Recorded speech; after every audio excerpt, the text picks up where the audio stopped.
উপভোগ তো করছি, সেটা আসলে রেজাল্টেই প্রমাণ পায়। কারণ আমি আমার জায়গা থেকে বেস্ট কন্ট্রিবিউট যেভাবে করা যায় সেটা করার চেষ্টা সবসময়ই করি।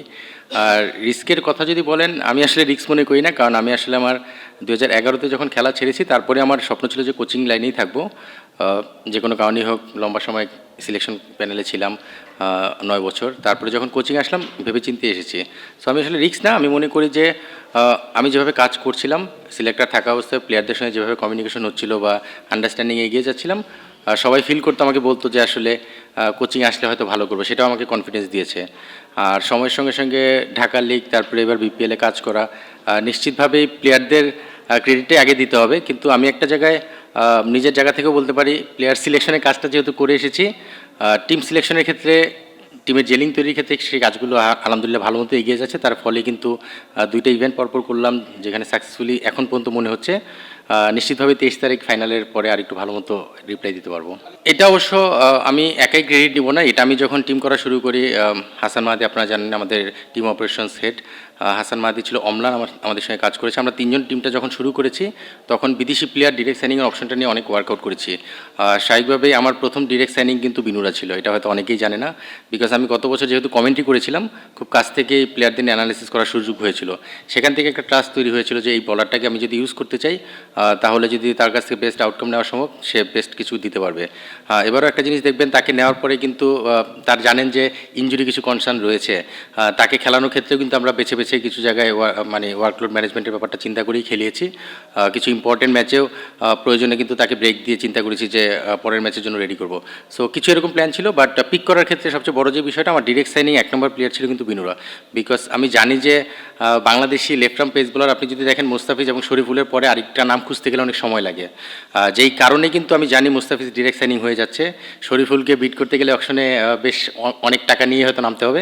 সেক্ষেত্রে আমার ফার্স্ট পিক ছিল একজন বাহাতি পেস বোলার বিদেশ থেকে আনবো, যেন ডানহাতি অপশনগুলো আমি ড্রাফট থেকে বা অপশন থেকে নিতে পারি। সো বিনুরা পিকটা সেভাবে ওভারঅল চিন্তাভাবনা করেই করা হয়েছিল। আপনি একটা জিনিস দেখবেন যে আমরা বেশ কিছু ম্যাচে আপনি দেখবেন যে কিছু ভালো পারফর্মার ছিল, তারপর আমরা তাদেরকে অফ করেছি। আপনি দেখবেন মুরাদ কিন্তু এর আগের ম্যাচটা ভালো করেছে, আকবর জাস্ট একটা ম্যাচ আগেই ভালো করেছে। সো স্ট্র্যাটেজিক কারণে আমি সবসময় বিলিভ করি, স্পেসিফিক ওই দিন, ওই ম্যাচ, ওই কন্ডিশনের জন্য যেই প্লেয়ারকে পিক করলে টিমের বেটার বেনিফিট হবে বা কম্বিনেশনের জন্য বেটার হবে, সেটাই চিন্তা করি। রিপন নো ডাউট আমাদের আজকে এই ফাইনালে আসার পেছনে রিপনের অবদান সবচেয়ে বেশি, বলিং, পেস বোলিং ডিপার্টমেন্টে। এটা অস্বীকার করার কোনো উপায় নেই। সো সেই জায়গা থেকে আমাদের কাছে আজকে মনে হচ্ছে সাকিব এমন একজন প্লেয়ার, চ্যাম্পিয়ন প্লেয়ার, আপনারা সবাই জানেন, বাংলাদেশ টিমের কি প্লেয়ার। পাশাপাশি তার যে অ্যাগ্রেশনটা আছে, সেটাকে আমরা ইউজ করতে চেয়েছিলাম। আর আপনি রুবেলের সঙ্গে কম্পেয়ার করলেন, আপনি যদি দেখেন সিলেটে বেশ কিছু বাহাতি ব্যাটসম্যান ছিল। ডানহাতি বাহাতি ব্যাটসম্যান যখন সংমিশ্রণ থাকে, তখন ক্যাপ্টেনের হাতে কিছু অপশন থাকলে ভালো হয়, যেটা শান্ত আমার সঙ্গে ডিসকাস করেছিল। সেই জায়গা থেকে আমরা দুজন অফ স্পিন অপশন কিন্তু আজকের ম্যাচে ইনক্লুড করেছিলাম। তবে হ্যাঁ, একটা গ্যাম্বেলিংও বলতে পারেন যে একটা সাইড ছোটো থাকলে তখন কিন্তু স্পিনার ইউজ করার ক্ষেত্রে একটা চ্যালেঞ্জ থাকে। সেটাও ক্যাপ্টেনের মাথায় ছিল এবং আমরা দুজন মিলেই সেই প্ল্যানটা করেছিলাম। ইভেন আমাদের কোচ রাজিন সালে, তার কাছে আমরা যখন স্ট্র্যাটেজি সাজিয়েছি, সেই জায়গাটায় কিন্তু আমরা সেটা মাথায় রেখেই সাজিয়েছিলাম। বাট হ্যাঁ, আপনি যেটা বললেন, রিপনকে অফ করার ক্ষেত্রে আমাদের অনেক ভালো মতোই চিন্তা করতে হয়েছে। বাট স্ট্র্যাটেজিক কারণে আসলে রিপনকে একটা ব্রেক দেওয়া, ইউ নেভার নো, নেক্সট ম্যাচে হয়তো বা সে আবার ব্যাক করতেও পারে। আজকের উইকেটটা কিন্তু যখনই আমরা পাওয়ার প্লেতে ব্যাটিং শুরু করলাম, 2 ওভার যাওয়ার পরে আমরা উইকেটটা সম্পর্কে স্ট্র্যাটেজি সাজিয়েছি। প্রথমে আমরা ইনিশিয়াল যখন একটা বেসিক প্ল্যান নিয়ে কিন্তু ব্যাটিং শুরু করি, যে অ্যারাউন্ড 140-50 মিরপুরে ভালো রান। বাট যখনই 2-3 ওভার তামিম এবং ফারহান খেলা শুরু করলো, তখনই আমাদের কিন্তু প্ল্যান চেঞ্জ হয়েছে। আমরা 160+, অ্যারাউন্ড 170 একটা টার্গেট করে ব্যাটিং করা শুরু করি। সেটা আরেকটু বেশিও হতে পারতো, বাট আপনি জানেন যে মাঝখানে 3টা উইকেট পড়ে যাওয়ার পরে আমাদের সেখানে আবার একটু নিজেদেরকে সেটেল ডাউন করতে হয়েছে। বাট স্টিল আমার কাছে মনে হয় যে রানটা এই উইকেটে এনাফ না হলেও, যে একটা সাইড ছোটো বড়ো হলে তখন কিন্তু এই রানটা একটু রিস্কি হয়ে যায়। সেই জায়গা থেকেই হয়তো বা একটু মনে হয়েছে 10-15 রান কম। আর এটা একটা খুব কমন কথা যে 10-15 রান কম ছিল। বাট আমার কাছে মনে হয় যে যেই রানটা হয়, খেলা কিন্তু অপোনেন্ট টিম সেই রান অনুযায়ী খেলে। বাট হ্যাঁ, এই রানটার সঙ্গে আরও 10-15 রান বেশি করার সুযোগ ছিল, যদি ওই মুহূর্তে 3টা উইকেট পরপর না পড়তো। আমার কাছে মনে হয় যে আমাদের বলিং এবং ফিল্ডিং আপনারা সবাই দেখেছেন পুরো টুর্নামেন্ট জুড়েই। ফিল্ডিংয়ের আমি একটু আলাদাভাবে বলতে চাই আপনার এই কোশ্চেনকে রিলেট করে। সেটা হলো, ফিল্ডিংয়ে আপনি দেখবেন আমাদের ক্যাচ এবং গ্রাউন্ড ফিল্ডিং, আনফর্চুনেটলি আমরা ডিরেক্ট হিটে কোনো রান আউট করতে পারিনি। এটা নিয়ে আমরা মজা করি রেগুলার।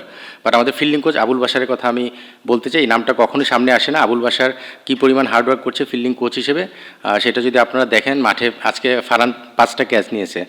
এর আগে ওভারঅল পুরো টুর্নামেন্ট জুড়ে যদি আপনি আমাদের ক্যাচ এবং গ্রাউন্ড ফিল্ডিং দেখেন, সেখান থেকে বুঝতে পারবেন যে প্লেয়াররা কতটা ডেডিকেটেডলি কাজ করেছে। নিশ্চিতভাবে আবুল বাশার ফিল্ডিং কোচ, তার ক্রেডিট দিতে হবে এখানে। আমার কাছে মনে হয় ইমন যখন ব্যাটিং করছিল তখন আমরা কিন্তু সবাই একটু নার্ভটাকে ধরে রাখার চেষ্টা করেছিলাম, কারণ আমরা জানি যে ইমন এমন একজন অ্যাটাকিং ব্যাটসম্যান, সে যদি ইনিংস ক্যারি করে তাহলে ডিফারেন্স তৈরি করার মতো ক্যাপাবিলিটি তার আছে। ইমনের রান আউটটা আমার মনে হয় আজকের ম্যাচের টার্নিং পয়েন্ট নিশ্চিতভাবে বলতে হবে। আর আমাদের ব্যাটিং জায়গা থেকে যদি বলি, আমার মনে হয় যে কেইনের যে ইনিংসটা, কেইন উইলিয়ামসন, তাকে যেই কারণে আমরা পিক করেছি এটা নিয়ে অনেকেরই অনেক ডাউট ছিল, বাট আমার টিম স্ট্র্যাটেজিতে আমি যখনই দেখেছি যে আমার উপরের থেকে একটু রানের একটু স্ট্রাগল করছি, তখনই কিন্তু কেইনকে ইনক্লুড করার অপরচুনিটি পেয়ে সেটা আমরা গেইন করেছি, এবং কেইনের ইনিংসটা নিশ্চিতভাবেই আমাদের আরেকটা ব্যাটিং ডিপার্টমেন্টে টার্নিং পয়েন্ট হতে পারে। নিশ্চিতভাবে এই ধরনের দুজন এক্সপিরিয়েন্স প্লেয়ার যখন উইকেটে থাকে তারা জানে কি করতে হয়, এবং সেটা এক্সিকিউট করার ক্ষেত্রে তাদের প্ল্যানটা, যেহেতু দুজন একসঙ্গে রেগুলার খেলে, মানে লম্বা সময় একসঙ্গে খেলেছে, তারা প্ল্যানটা সেভাবে সাজিয়েছে। আমি যখন স্ট্র্যাটেজিক টাইম আউটে গিয়েছি, স্বাভাবিকভাবে তাদের সঙ্গে বিষয়গুলো ডিসকাস করেছি, তারা নিশ্চিতভাবেই তাদের প্ল্যানটা সাজিয়ে সেটা এক্সিকিউট করার চেষ্টা করেছে। হ্যাঁ, উইকেট পড়ে গিয়েছিল, সেটার একটা প্রেশার এসেছিল, বাট ওয়ার্ল্ড ক্লাস প্লেয়াররা যখন একসঙ্গে ব্যাটিং করে তারা নিজেরাই প্ল্যান সাজাতে পারে, সেখানে আসলে খুব বেশি বলার কিছু থাকে না, এবং এক্সপিরিয়েন্স প্লেয়ার যে কোনো ফর্মেটেই যে কী রোল প্লে করতে পারে, আজকে নিশ্চিতভাবে তাদের এই পার্টনারশিপটাই সেটা প্রমাণ করে। একজন প্রফেশনাল প্লেয়ার, এবং আপনারা জানেন যে নিউজিল্যান্ডের প্লেয়ারদের আমরা সবসময় প্রশংসা করি তাদের ক্যারেক্টারের জন্য, খুব সফট এবং স্মার্ট হয়। কেইন কিন্তু আজকে সকালে আর্লি মর্নিং এসেছে, 9টা-9:30টার দিকে হোটেলে পৌঁছানোর পরে কিন্তু আমাদের টিম মিটিং ছিল, সেটাতেও অ্যাটেন্ড করেছে, তারপরে সে রেস্ট নেওয়ার জন্য রুমে গিয়েছে। সো আমি এই জন্যই কথাটা বললাম, খুবই প্রফেশনাল একজন প্লেয়ার। আর আপনি যেটা বলেন এফেক্টিভনেস যে বিষয়টা, আমাদের টিম আপনি দেখবেন আমরা মিরপুরে যখন খেলাটা চলে এসেছে আমরা দেখেছি যে অ্যারাউন্ড 150 ভালো রান। আপনি যদি 150 খেলা হয় সেখানে অ্যাঙ্কর রোল প্লে করতে পারে এবং ইনিংসটাকে বিল্ড করে দূরে নিয়ে যেতে পারে, এই ধরনের একজন প্লেয়ার আমাদের কম্বিনেশনে খুব দরকার ছিল। কারণ আমাদের নিচের দিকে আমাদের ব্যাটিং যারা ছিল তারা যতটা কন্ট্রিবিউট করবে সেটার সাপোর্টটা পাবে কিন্তু উপর থেকে। সো কেইনের ইনক্লুশনটা কিন্তু সেভাবে আমরা চিন্তা করেছি, এবং আপনি দেখবেন শান্ত তিনি কিন্তু যথেষ্ট ভালো ব্যাটিং করেছে পুরো টুর্নামেন্ট জুড়েই, বাট আজকে আমাদের টিম কম্বিনেশনে শান্ত নিজেই কিন্তু নিজেই স্টেপ এগিয়ে এসেছে যে right hand left hand combination আমি চারে যেতে হলে চারে যাব, এবং সেটাই কিন্তু করেছে। সো এই যে টিম মানে টিম হিসেবে কাজ করা, ক্যাপ্টেন নিজের পজিশনটাকে ছেড়ে দিয়ে টিমের জন্য মানে বেটার কিছু চিন্তা করা, আমার মনে হয় যে সেটা নিশ্চিতভাবেই একটা টিমকে প্রমাণ করে যে আসলে এই দলটা একটা পুরো দল হিসেবেই খেলে। আর কেইন নিশ্চিতভাবে ওয়ার্ল্ড ক্লাস, এবং এই ধরনের ক্যারেক্টারই কিন্তু সে শো করেছে আইপিএল বলেন, নিউজিল্যান্ড, প্রতিটা জায়গায়। সো আপনি যেটা পয়েন্ট আউট করেছেন নিশ্চিতভাবেই সেটা অবশ্যই ইম্পর্টেন্ট যে মিরপুরের কন্ডিশন বা অ্যারাউন্ড 150-60 রানে যখন খেলা হয় এই ধরনের একজন ব্যাটসম্যান নিশ্চিতভাবে সেই দলের স্ট্রেংথ বাড়ায়। খারাপ লাগা তো আছেই, কিন্তু আপনি যদি আমার ক্যারেক্টার সম্পর্কে একটু দেখেন, আমি কিন্তু আসলে প্রফেশনাল জায়গায় কখনো আমার খারাপ লাগা বা আমার পার্সোনাল ইমোশনটাকে প্রায়োরিটি দেই না। নিশ্চিতভাবেই জিশান আমার খুব কাছের একজন প্লেয়ার যাকে আমি খুবই পছন্দ করি, এবং আমি মনে করি সে টি-20-র জন্য যথেষ্ট ক্যাপাবল একজন প্লেয়ার, বাট টিম সবসময় ফার্স্ট এগিয়ে আসে, এবং সেই জায়গা থেকে জিশানকে খেলাতে না পারে আমার নিশ্চিতভাবেই খারাপ লাগে। বাট জিশান খুব ভালো করেই জানে, এবং জিশানকে আপনি দেখবেন যে সবসময় কিন্তু চাঙা থাকে মাঠে। সো মেন্টাল যে মোটিভেশনটা, খেলতে না পারলেও যে একটা চ্যাম্পিয়ন দলে খেলার যে মোটিভেশন সেটা তাকে দেওয়ার চেষ্টা করা হচ্ছে। খুবই আনফর্চুনেট জিশানের জন্য, ইভেন আমার জন্য বলতে পারেন যে জিশানকে আমি খেলাতে পারছি না, বাট গতবার যেই টিমে খেলেছে সেরকম টিমে খেলাচ্ছে, এই টিমে যদি চ্যাম্পিয়ন টিমের সঙ্গেও থাকা যায় সেটাও মনে পজিটিভভাবেই চিন্তা করা যায়। জিশান সেটাকে সেভাবেই চিন্তা করছে। আমি আসলে সবচেয়ে বড় জিনিস আমি কিছু মানুষের ক্রেডিট দিতে হবে। আমি কোচিং করাচ্ছি, এখানে হেড কোচ হিসেবে হয়তো আমি আপনাদের সামনে আসছি, বাট আপনি দেখবেন আমার সাপোর্টিং স্টাফ কারা, Rajin Saleh most experience, Tareq Aziz most experience, সঙ্গে ফিজিও ট্রেনার। আমি এটা আগেও বলেছি, আপনি কোচিং স্টাফ যখন ভালো পাবেন তখন টিমের বন্ডিংটা ভালো তৈরি হয়, কারণ ট্রাস্ট করে প্লেয়ার। আজকে রিপন যখন বোলিং করছে, সাকলাইন বোলিং করছে, তারা রিসেন্টলি তারেকের সঙ্গে কাজ করেছে, রাজিনের সঙ্গে মুশফিক ন্যাশনাল লিগ খেলেছে কিছুদিন আগে, মানে রাজিনের ব্যাপারে আলাদাভাবে বলার কিছু নেই। এই যে কোচিং স্টাফ, এদের এই ট্রাস্টের কারণে টিমের মধ্যে একটা জেলিং বা বন্ডিং তৈরি হয়, আমার কাজটা অনেক সহজ হয়ে যায় যে হেড কোচ হিসেবে। তখন আমার কাজ থাকে পুরো টিমটাকে এক করার জন্য যেভাবে কোঅর্ডিনেট করা।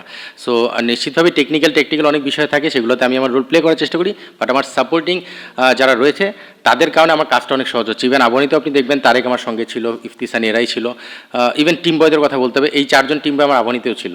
সো ওই যে ট্রাস্টের জায়গা থেকে আই কন্ট্যাক্ট, চোখের ভাষা বোঝা, সো এই প্রতিটা জিনিস এই ম্যানেজমেন্টের সঙ্গে আমার সেটা তৈরি হয়েছে। আর প্লেয়াররা আপনারা দেখেছেন প্রতিটা প্লেয়ার কিন্তু প্রমিসিভ এবং ডেডিকেটেড। অনেক সময় আমরা কিন্তু বিভিন্ন প্লেয়ার নিয়ে বিভিন্ন রকম সাইড টক শুনি বা কথা বলি, এই টিমে আপনি অন্তত এই ধরনের ফিঙ্গার উঠিয়ে কারোর দিকে কথা বলার মতো সুযোগ মনে হয় পাবেন না, বিকজ টিম রেজাল্ট আমার মনে হয় তো করতে গেলে এই ধরনের টিম ম্যানই দরকার, টিমের প্লেয়ার দরকার। সো সেই জিনিসটাই ছিল, আলহামদুলিল্লাহ আমি খুব এনজয় করছি এবং চেষ্টা করবো এইভাবেই এনজয় করার জন্য।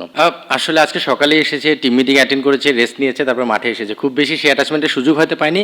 বাট আপনি একটা মজা করে আমরা আজকে বলছিলাম, যখন ফারহান আর তামিম ব্যাটিংয়ে নামলো, জিশান এসে উইলিয়ামসনের পাশেই বসেছে, তখন শান্ত বলছে কি রে তার পাশে যেই বসছিস ঘটনা কি জিজ্ঞেস করবি। সো এই ধরনের ফান মজা আমাদের হয়। তবে হ্যাঁ, এই ধরনের লেজেন্ড প্লেয়ার যখন ডাগ আউটে থাকে তাদের কাছ থেকে অনেক কিছু কেয়ারিংয়ের সুযোগ থাকে। আর একটু বেশি সময় পেলে ভালো হতো, হয়তো ট্রেনিং সেশনগুলোতে থাকলে হয়তো আর একটু বেশি ডিসকাস করতে পারতো। বাট স্টিল সে যখন টিম মিটিং আজকে দুটো কথা বলেছে, তারপরে নিশাম যখন টিম মিটিংয়ে কথা বলে, আমাদের প্রতিটা প্লেয়ারের জন্য সেটা কিন্তু একটা মোটিভেশনাল স্পিচ। সো আমার মনে হয় যে প্লেয়াররা সেখান থেকে অনেক কিছু শিখছে। আর ইন্ডিভিজুয়াল শেখার বা জানার সময়টা খুব বেশি পাচ্ছে না, বাট নিশ্চিতভাবেই তার ড্রেসিং রুম শেয়ারিংয়ের মাধ্যমে আরও কিছু শেখার বা ভবিষ্যতে আরও কাজে লাগানোর সুযোগ থাকবে।